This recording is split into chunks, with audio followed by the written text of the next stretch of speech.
With all that's happening out there, like Biden winning the election, a COVID vaccine on the horizon, and huge immigration target numbers being announced, it's no wonder why you're super confused with what's happening out there. It's Kenneth with my November real estate market update. Add it up.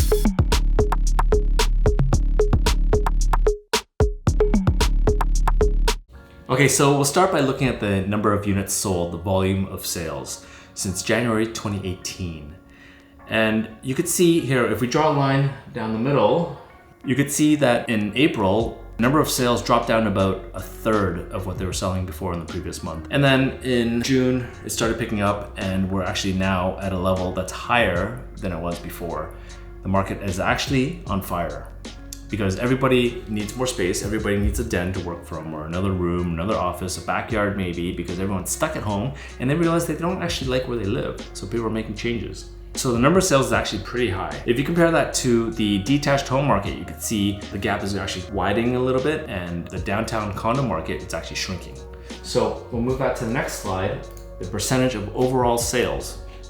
So you can see in the blue, that's the detached market in all of the Toronto Regional Real Estate Board, which is not just Toronto, it actually includes Durham and Peel and Vaughan. And you'll see that in the blue, about half of the transactions that's happened is the detached home market. And you can see that's actually increasing since March, really. And there's a lot of activity happening in the detached market. The red line here is the downtown Toronto condo market. Geographically, it's a lot smaller, like very tiny compared to the rest of the Toronto Regional Real Estate Board. That represents about 5% of the overall market. And then the orangish line is the overall condo market, and that's about 25% of sales that's happening. However, if we look at the average prices, you'll see that the detached market is kind of going through the roof, and you can see it's on an upward trajectory. So the average price of a downtown Toronto condo in the red line for October is $735,000, whereas the average price of a detached home in the Toronto Regional Real Estate Board is $1.2 million. Okay, so here's an actual important slide that I think everybody's been asking about. What happened to prices since the beginning of the pandemic in March 2020?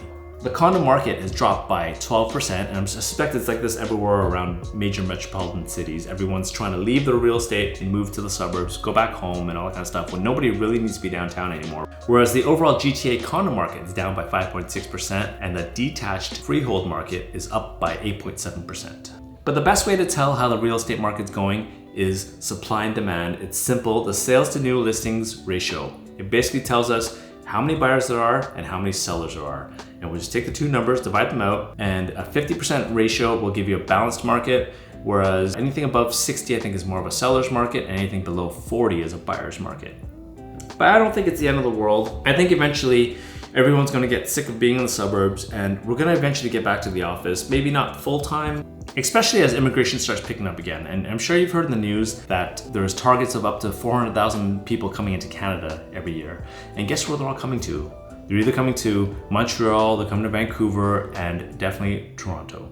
And just to be sure, I went to go look at the StatsCan website, and they actually projected on a average growth scale 327,000 people coming into Canada every year, and on the high side they're looking at 400,000. As the restrictions are lifted, I don't see why people wouldn't want to come to Canada. I mean, it was such a great place to be. We're economically safe, politically safe, financially relatively diverse, ethnically diverse, and we're more of an inclusive country, there's so many wonderful things to say about it. We're expecting about 400,000 people coming into Canada every single year, and the majority of that, in my opinion, will come to Toronto. And the reason why they're coming to Toronto is because that's where all the jobs are. So I looked at the StatsCan website, and we're at 8.9% of unemployment. So at 8.9%, by no means are we at a full recovery.